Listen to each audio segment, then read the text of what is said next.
Terceira etapa: os 3 aspectos da oratória. Para que se possa considerar apto a enfrentar um auditório, você precisa, antes de tudo, estar afinado com os 3 aspectos primordiais da oratória: discurso, discursador, auditório. O primeiro aspecto, o discurso, refere-se à tomada de posição do orador, do conhecimento mais amplo possível sobre o assunto a ser abordado e da forma como ele deve abordar esse assunto. A seguir, o aspecto referente ao discursador enfoca a pessoa de quem vai falar relativamente a seus atributos físicos e mentais, como, por exemplo, a postura do corpo, a colocação da voz, a gesticulação, a atitude mental em face do assunto ou ao homenageado, etc. Finalmente, há o auditório, que é a razão primordial de ser do orador. É o auditório que justifica a existência do orador. Ele é o árbitro final, aplaudindo ou apupando, condenando ou coroando de glória a manifestação oral do discursador. O discurso. A oração ou discurso é o trabalho exposto perante um auditório, onde o orador é o comunicador e o auditório ou público é o receptor. A alocução é o discurso breve. Deve durar no máximo 10 minutos. Procure conhecer as orações que ficaram célebres através dos tempos, principalmente de nossos melhores oradores. Agora você vai tomar ciência do famoso discurso sem verbos, de Dom Antônio de Macedo, bispo do Pará, quando o proferiu em 1860. O texto deve ser lido em voz alta. O português é excelente e exemplar. Lendo-o em voz alta, você está treinando sua memória auditiva e está se preparando para o seu próximo discurso perante um grupo de amigos. Discurso sem verbos. Primeira regra de estilo, uma das principais e porventura a mais esquecida de todas. Naturalidade por oposição a afetações ridículas. Quanto autor no galarim da fama, réu deste delito. E quantos oradores, aliás dignos de encômios pelos dotes singulares de seu engenho e imaginação, responsáveis perante a crítica sisuda pela falta de uma nobre simplicidade no estilo e boleio das frases. Muita atenção, orador noviço, para este ponto capital. Nada de ornatos supérfluos, apegados como parasitas ocos a cada palavra. Miserável europeu por cima de pensamentos muitas vezes ocos e sem solidez alguma, só para engano da vista de espíritos superficiais ou de mau gosto. Um brilho fosforescente e um deslumbramento passageiro, como de um fogo de artifício, tal o único mérito desses campanudos oráculos do púlpito cristão.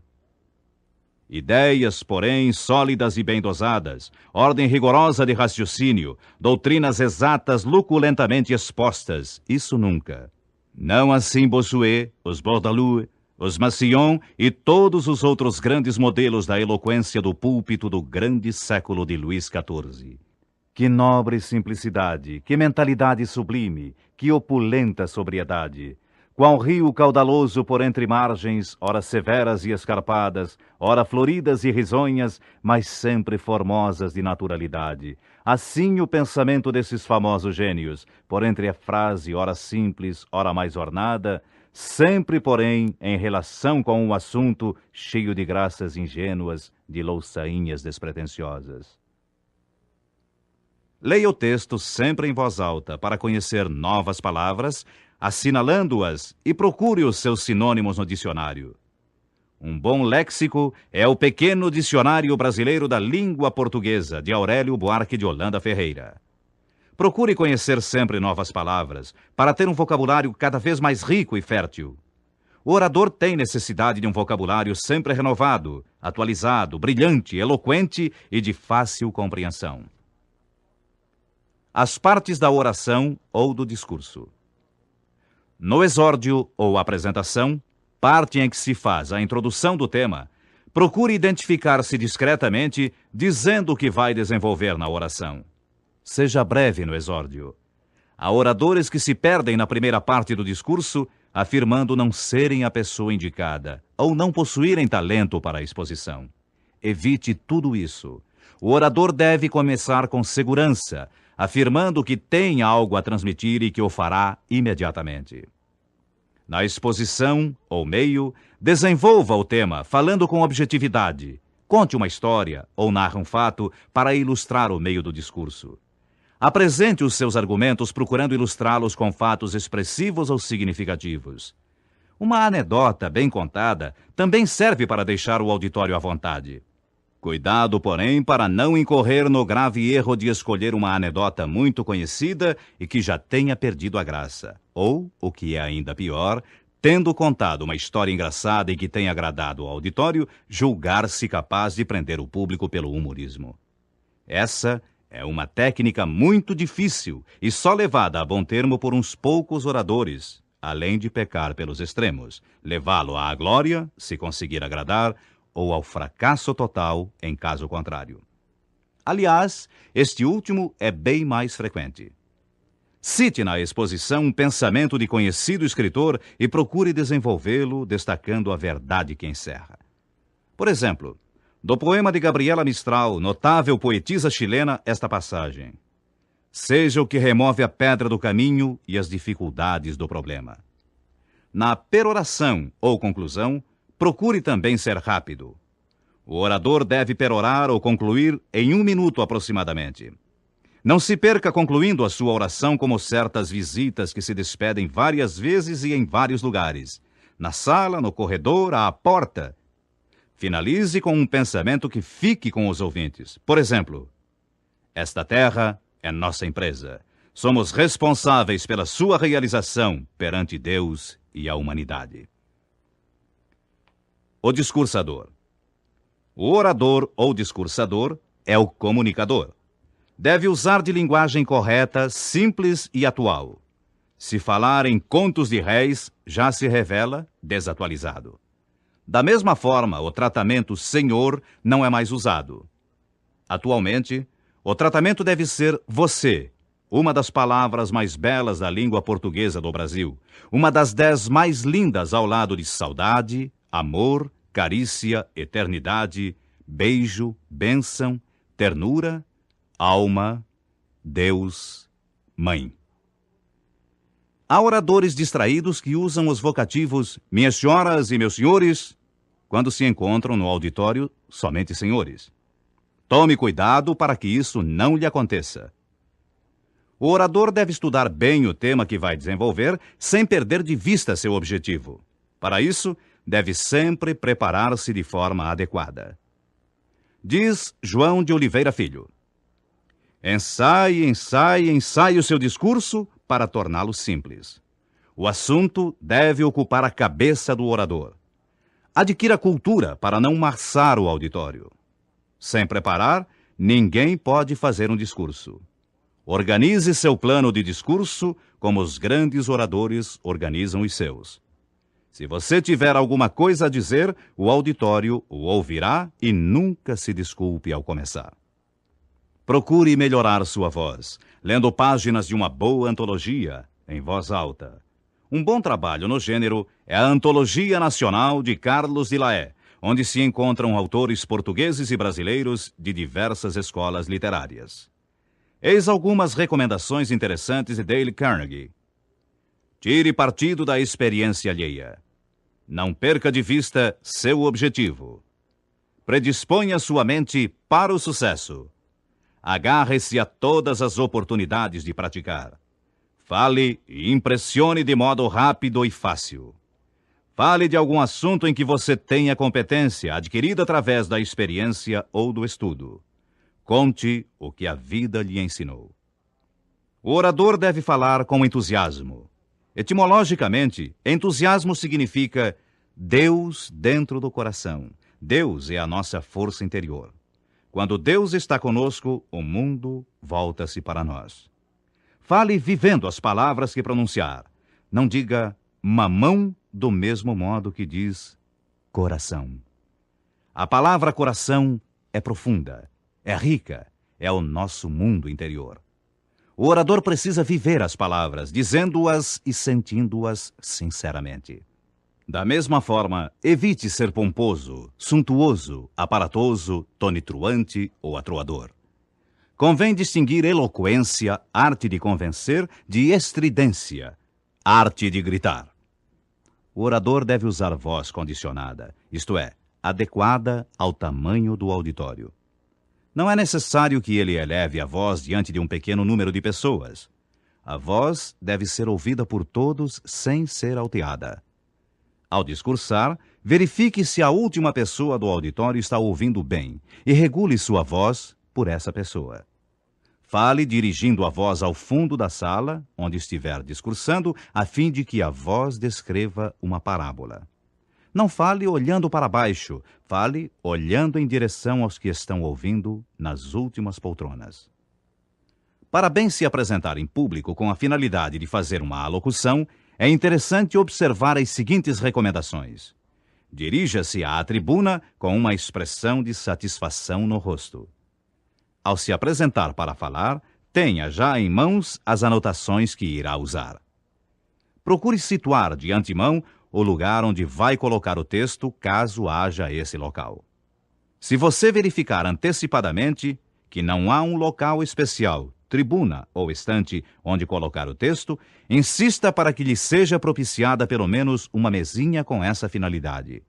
Isso o porá mais à vontade para falar. Em caso de não haver nenhum lugar, ordene o texto calmamente antes de iniciar sua fala. Antes de proferir um discurso, procure lê-lo pelo menos 6 vezes em voz alta. Esse procedimento o deixará mais confiante diante do público, pois através da repetição espaçada você vai sentir-se familiarizado com as palavras e dominar melhor o assunto. Talvez você precise consultar as anotações já usadas durante sua alocução. Assim, deixe as folhas soltas para serem mais facilmente manuseadas. Grife as frases ou palavras a que deseje dar maior destaque. Quando for o caso, escreva um comentário curto, uma espécie de lembrete à margem, junto da palavra grifada. Procure manter o olhar no auditório o máximo de tempo possível. Para isso, ponha os olhos rapidamente no tópico a ser desdobrado, leia-o de relance e volte a encarar a plateia enquanto discorre sobre aquele assunto. Coloque o dedo sobre o tópico seguinte para agir da mesma forma a seguir. Use sinalização própria, com que você se dê bem, para observar a pontuação e enfatizar as palavras importantes. Fale em posição ereta. Não se debruce sobre a mesa ou sobre a tribuna. Não ponha uma das mãos no bolso. Segure a folha com a mão esquerda e, ao esticar o braço, mantenha os dedos também esticados. Não se usa mais flexionar levemente os dedos mínimo e anular ao gesticular. Marque com o polegar a linha que está lendo, a fim de olhar o auditório. Conclua o período olhando o auditório. É importante o diálogo fisionômico. Os olhos devem falar também. Não use óculos escuros para ler no discurso. Se necessitar de óculos, use-os de lentes claras. Jamais esconda os olhos do auditório. Eles falam também com as palavras. Falar é reger uma orquestra. O orador é o maestro. Os ouvintes são os instrumentos musicais. Todos devem estar atentos à comunicação e bem afinados.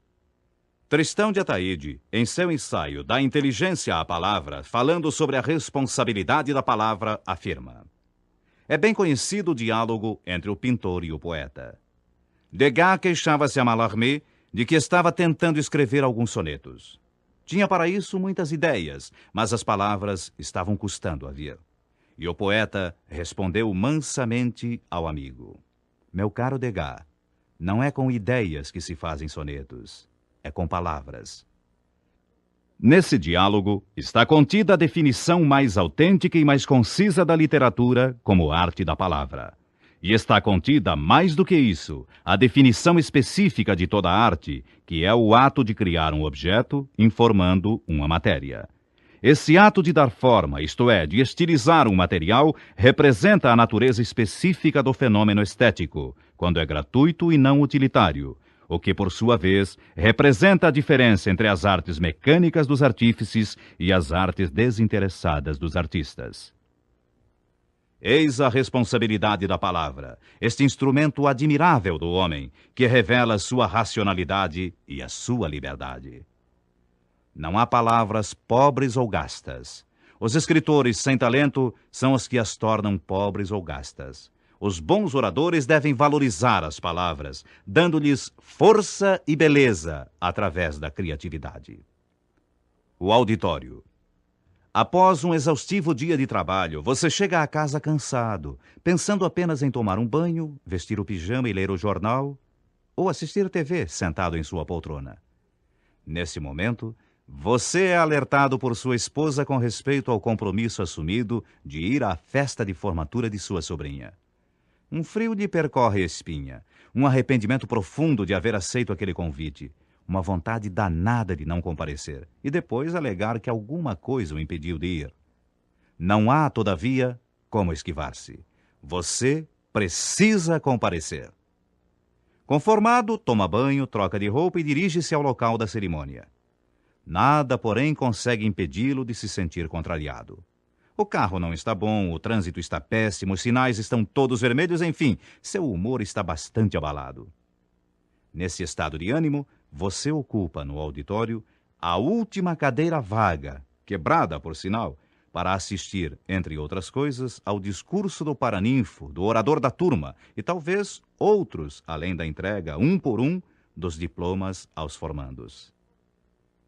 Calculando-se que muitos outros dos presentes tenham passado um dia igual ao seu, estando, pois, com os nervos à flor da pele também, imagine a responsabilidade de cada um dos oradores. Portanto, cada vez que tiver de falar em público, pense nisso. Quanto tempo está durando a cerimônia de abertura? Qual a predisposição do auditório? Quantos oradores o precederam? Quantos minutos falou cada um em média? Qual foi a reação do auditório a cada um deles? A que espécie de auditório você vai falar? Depois de considerar tudo isso, tenha em mente que, se quiser agradar, você precisa tocar individualmente cada um dos assistentes, pois a coisa que mais interessa ao ser humano ainda é ele mesmo. Tudo o que lhe diga a respeito diretamente, bem como o que o cerca, esse é o maior interesse do homem. Tendo essa perspectiva como base, considere que a melhor forma de despertar e prender a atenção de uma plateia é falando sobre ela, seus bens, seus negócios, sua cidade e seus feitos. Sabedor disso, tire partido dessa situação. Procure colher dados sobre a localidade, seus moradores e coisas desse gênero. Se tiver acesso a alguma informação que não se espera que você conheça, use-a em seu discurso e terá um auditório preso a você. Comente algum fato relevante acontecido a algum dos presentes e todos estarão atentos na esperança de serem também citados. Se for convidado a falar a profissionais de um mesmo ramo, diga que vai contar-lhes um fato novo, ligado a seus negócios, que lhes permitirá aumentar seus lucros. Claro está que você precisa ter esse fato novo, portanto, terá de pesquisar para chegar a ele. Conte um fato pitoresco sobre o clube local, uma agremiação religiosa ou desportiva da cidade, e você os terá a todos na palma da mão. É fundamental, contudo, que encare o auditório como um grupo de pessoas ansiosas para saber o que você tem a dizer. Portanto, tenha realmente algo importante e interessante a dizer. Critique abertamente um auditório e o terá contra você. Elogie esse auditório e você o terá, atento e colaborador, bebendo suas palavras. Cuidado, porém, com as frases melosas tipo "vocês são as pessoas mais simpáticas que já vi" ou "este auditório maravilhoso". Esse falso carinho não é bem aceito pelos circunstantes que geralmente se antagonizam com o orador no temor de que essa lisonja vazia, na verdade, esconda um sarcasmo disfarçado. Assim, se não for capaz de emitir um elogio sincero e que soe sincero, é melhor que não diga nenhum elogio. Se vai falar a um auditório, o melhor a fazer é envolver o auditório em sua fala. Caso não possa fazê-lo de forma direta e pessoal, abranja a todos, dizendo algo como: percorrendo as mesmas calçadas que cada um de vocês tantas vezes percorreu. O auditório geralmente aprecia tomar parte ativa na palestra. Dessa forma, procure fazer perguntas aos presentes ou faça-os colaborar de alguma outra forma. Finalmente, Não tente ser uma sumidade, falando a um bando de pobres de espírito. Seja humilde, sem se rebaixar. Seja simples, sem se humilhar. Se tiver de rir, ria. Se gaguejar ou hesitar, não reaja como se isso fosse o fim do mundo. O auditório apreciará saber que, embora fale com segurança, o orador é um mortal, igualzinho a qualquer um deles. Aqui termina esta etapa. Para melhor aproveitamento do programa que você vem fazendo, é importante que ouça cada uma das etapas em ordem sequencial e tantas vezes quantas achar necessário para uma boa assimilação do assunto abordado.